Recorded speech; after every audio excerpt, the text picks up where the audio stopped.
You ask Tiger to solve. This deals with linear equations with one unknown. The final result is r equals -4. Let's solve it step by step. Group all r terms on the left side of the equation. Add 8r to both sides. Simplify the arithmetic. Group like terms. Simplify the arithmetic. Isolate the r. Divide both sides by 2. Simplify the fraction.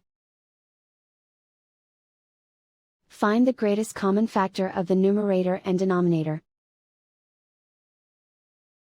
Factor out and cancel the greatest common factor. And so the final result is r equals -4.